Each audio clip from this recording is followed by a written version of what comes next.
Hi guys, so today is the 4th of January. It's not been the best start to the new year. I had some scans done on Tuesday. Today's Friday, so got my results quite quickly.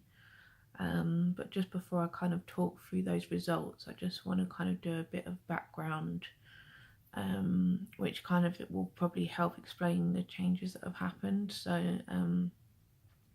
the last video I did was about 6 weeks ago, which was 2 weeks after my surgery. And as you all know, the surgery obviously went very well. Now in that surgery, they took out tumours from a couple of different places actually. They took out from the top of my bladder, which was just over 4 centimetres. And then one from something that's called the pouch of Douglas, which is some kind of area behind the womb. That was about 5 centimetres. They did take out a lymph node as well during surgery that they weren't sure about. It looked a little bit suspect, but actually that came back as negative. And my recovery from surgery went really, really well. My incision, I couldn't really show you that much of it in the last video because it still had the tape on it. The tape came off probably about a week after that video, so it took about 3 weeks, which might sound strange because a lot of the things I read online said about having to take it off a lot sooner than that, but yeah, my surgeon were happy for it to just come off naturally and just gradually come off. It didn't completely come off naturally, but I didn't pull at it, so as the edges got sort of wet under the shower and they lost their stick and it sort of came up a little bit, I would just very gently sort of tease it a little bit until the stage when really one long whole piece just sort of came off in my hand after the shower. I was quite worried about doing that and having the wound exposed and not covered up, but actually it was fine. I can probably show you what it looks like right now, or some of it anyway. So I don't know how well you can see that. Obviously it goes lower than that, but I can. It feels like a ridge, but yeah, it's healing up really well. So so that was plus. So yeah, after my surgery, there was no visible signs of disease. And I was actually feeling quite good up until probably about the week before Christmas, when I started to get like this pressure feeling right around sort of the bowels. It's basically like a constant feeling of needing to go to the toilet, which is quite uncomfortable. I did have that before surgery. So when I first had it, I thought, oh, maybe it's just where the bowels are still kind of adjusting. We have moved as well. We moved right before Christmas, which is obviously quite a stressful thing. So I thought maybe that's affected it as well. But it's progressively kind of got worse. And it's really uncomfortable like all the time now. It's driving me mad. I kind of knew from that, well, I felt because of that there was something there, because I'd actually tried taking a pill to kind of help things along a bit and nothing really changed. So I could tell that there was something not right, and it feels like there's something there, something blocking. So suffering from that over the last couple of weeks, going into my results today, I did kind of half expect them to say it wasn't going to be great news. So basically I had a PET CT and then an MRI on Tuesday. And what that's basically shown is it's now around my ovary, the ovary I have left. But the scary thing about it is it's actually 7 centimeters already, this tumour. Now that's, it's been 8 weeks since my surgery. So in 8 weeks, it's gone from there being nothing visible at all to being a 7 centimeter tumour in my abdomen, which is pretty scary. The very original tumour I had, obviously we don't know how quickly that grew because we don't know when it started, but the tumours that kind of started to get picked up at the end of last year certainly didn't grow that quickly. Even though they had told me with this specific cancer, small cell ovarian cancer, it was very aggressive. And that's kind of why I was so concerned last year when the surgery got delayed and things were kind of a bit slower with the treatment. But yeah, this time around it's really scary because they don't want to operate again so soon after my last surgery. So they're going to basically have a meeting on Tuesday to discuss what they think they should do in terms of treatment. Basically looking at radiotherapy and some type of chemotherapy or a trial or something like that. They're really not sure. The main deciding factor of that will be whether it's just this main mass they can definitely see, which is basically, as you could see on the scan that I was shown today, is really pushing on the top of my bowels, like really pushing it and squashing it. So that's why I've got this really constant pressurized feeling. But they're not sure if it's on the liver as well. It wasn't completely clear on the scan whether there was something on the liver as well.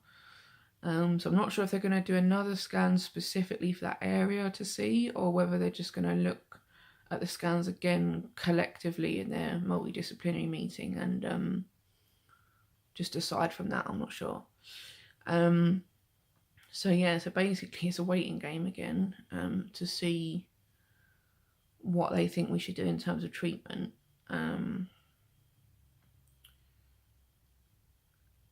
In terms of like how I'm feeling about it, I actually held it together when I went in and saw the consultant today. I mean, I was tearful a couple of times, but I managed to actually control it. Sorry.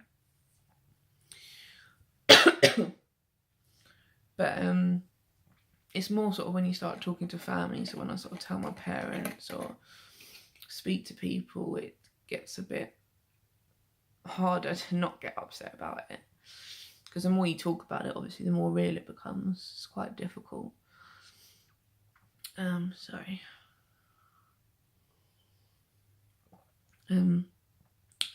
But the other part of today is we did have an appointment arranged for us to speak to a fertility specialist today, which was supposed to be this afternoon. Obviously, after having these results, we just cancelled that because there's just no point. Obviously, that's no way going to happen now. And it's almost like, I don't know if tomorrow I'll feel differently once I've had a bit of time to myself to just think about things. I'm not sure, but I hesitate to say this because I really don't want it to come across like I've given up or that I'm being negative and all of that. But I think today the reason why maybe I reacted a bit differently is A, because I didn't feel right myself, so I was kind of expecting the results to not be great. But also a part of me just thinks you've got to get to that stage where there's got to be a certain level of acceptance. And I think it's healthy to have a balanced view. I personally don't think it's good for you to be negative and just think negatively, but I also don't think it's that great for you to only think positively. Because actually sometimes that makes it harder for yourself because you're trying to like convince yourself that everything's going to be fine when really you kind of really know that it's not. I mean, they did tell us when I was first diagnosed with this cancer, the prognosis wasn't great. And he kind of really said to me, you know, with this type of, with this specific cancer, even if you get over it once, it's likely to come back again. And from what I've kind of read so far, people that have had it, and different people's stories. I mean, don't get me wrong, there are people out there at the moment that have it, that are fighting the disease, but I know that the vast majority of people that have had this cancer, young women who've had this cancer, are not here anymore. I think they told us it was like 12 to 18 months, the initial prognosis.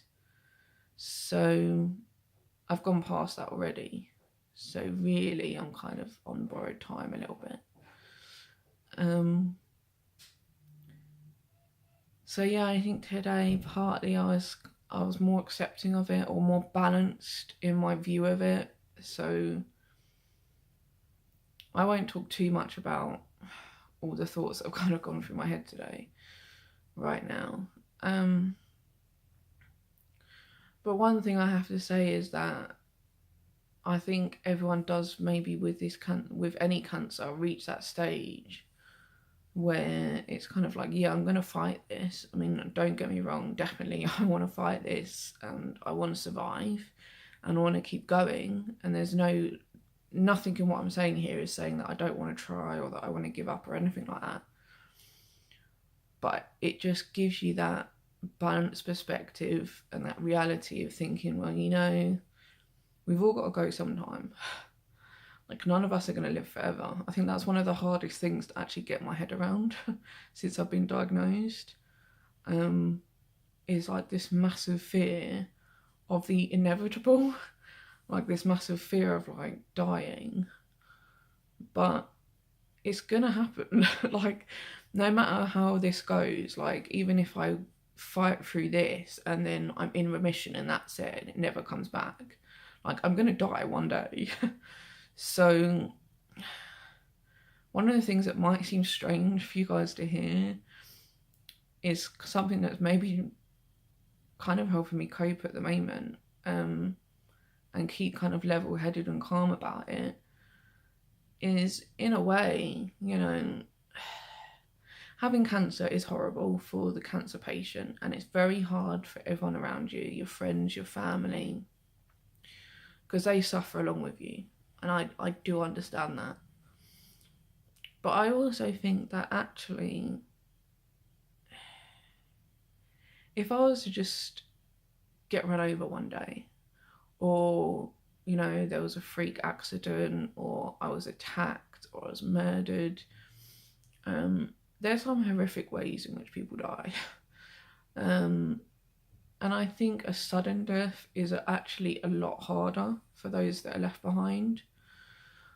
Sometimes, not all the time, but in my head I'm thinking, do you know what, actually maybe my suffering at the moment and kind of a gradual realization for people around me of like what is inevitably going to happen will actually make it a little bit easier for them. Like, in my personal circumstances, maybe it will make it easier than if I just suddenly went one day, like, without being ill or anything.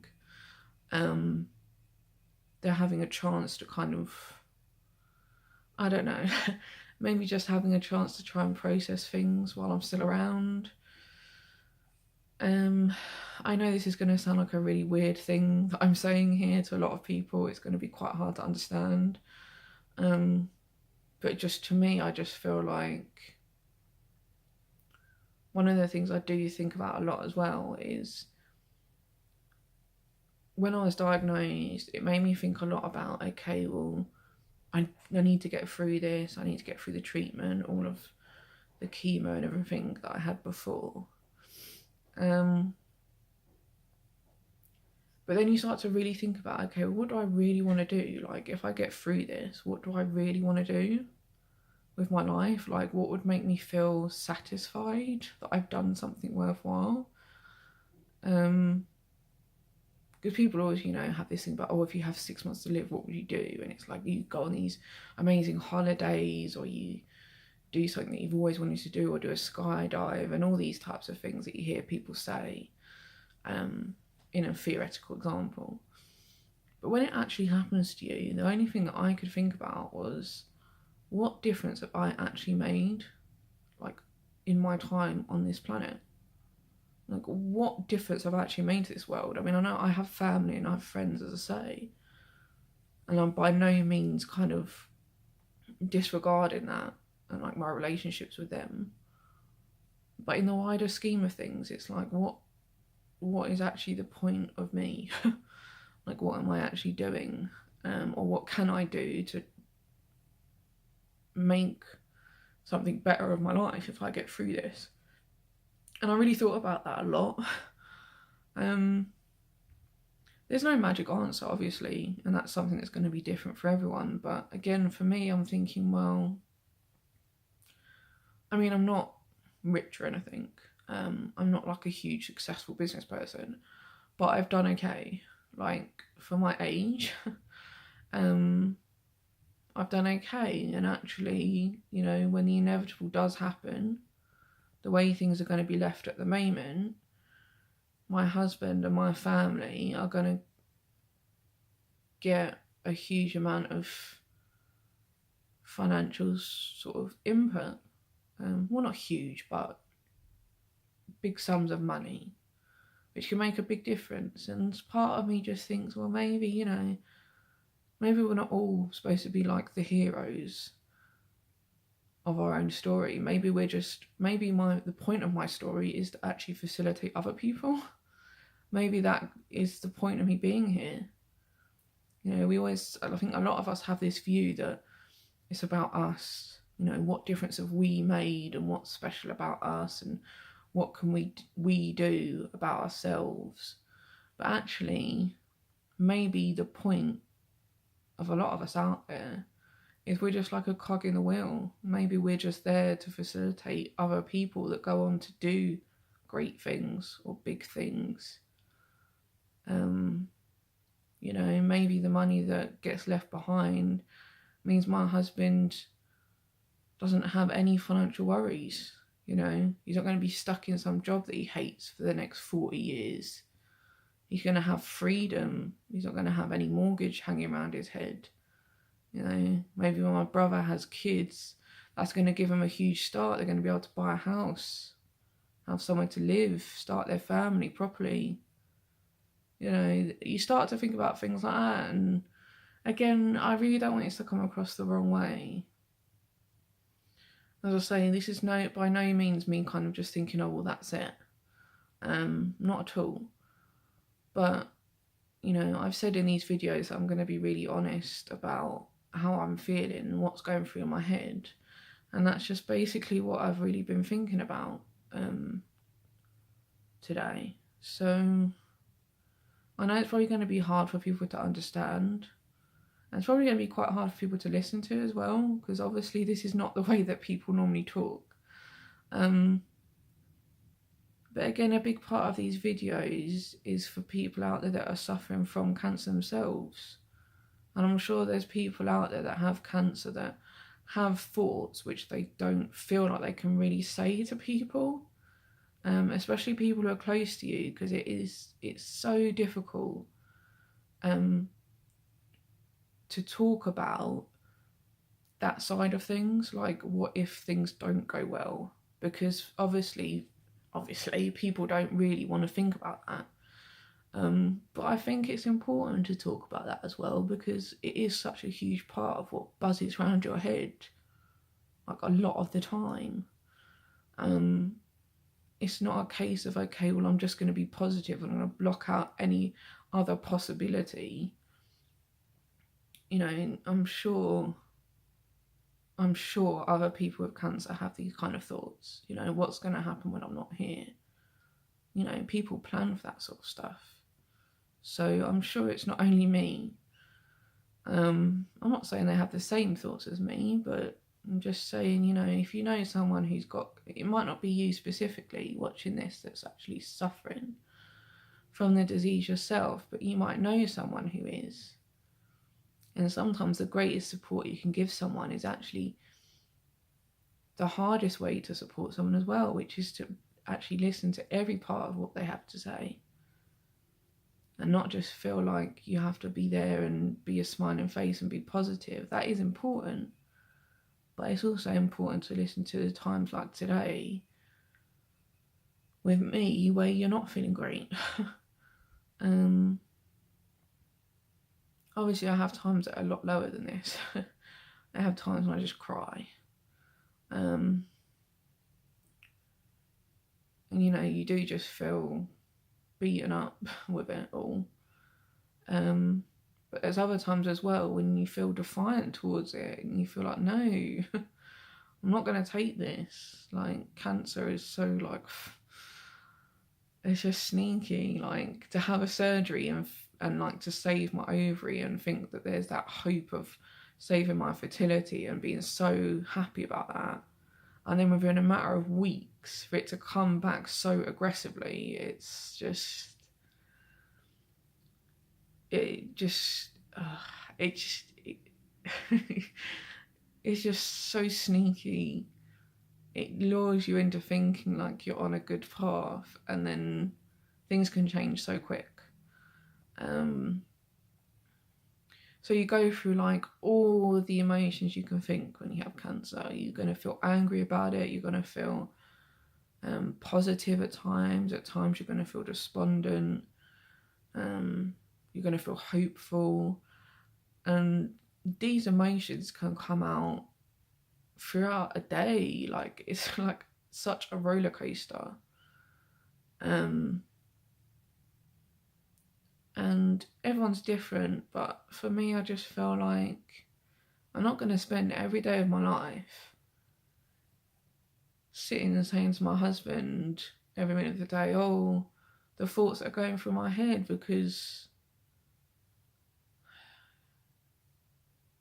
like, that's not a way to live. I can't sit there and every sort of hour or so, like 1 hour I could be feeling really like determined and positive and thinking, yeah, we're going to beat this and it's going to be great. And then an hour later, be in the bathroom crying, thinking like, what is the point of this? And just going through that whole cycle. Like, I'm not going to sit there and live my life saying that to people every minute of the day, what's going through my head. But on the flip side, I think it is helpful to have people there that you feel that you can talk to. And even if you don't have people close to you around you, again, these are kind of the whole point of doing these videos, is to say, okay, well, maybe you haven't got a husband or a wife, or maybe you haven't got family at all, or maybe you haven't got a close friend that you can really talk to in that way. I'm sure there's a lot of people out there like that.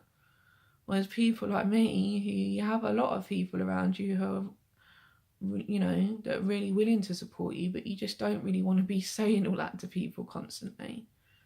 Then, you know, these are the types of things that I want to do these videos for, just to let people out there know that you're not alone in what you're going through. Don't know if that's going to be helpful, but I'll have to try, I guess. So yeah, I mean, basically it's just a waiting game, as I say. Tuesday or Wednesday next week, I hear what they've discussed and what they think about what should be the move in terms of treatment. As I say, the main deciding factor is whether they think it is on the liver as well, because if it is, as I say, it's going to be some type of chemo rather than radiotherapy. So it looks like it's probably going to be chemo, to be honest, even if there is even a chemo, because I had BEP chemo last year, which is really strong. So I don't know what they will give me. If anything, I don't know. I don't know much at all at the moment of what's going to happen. So yeah, I will obviously keep you guys updated as to what happens. I mean, I might do a video before next week. I really don't know how I'm going to feel over the next week. But if not, then obviously I'll definitely do a video next week that's obviously updating on what they are going to do, or what they think they can do in terms of treatment. So yeah, I will speak to you guys then. Take care.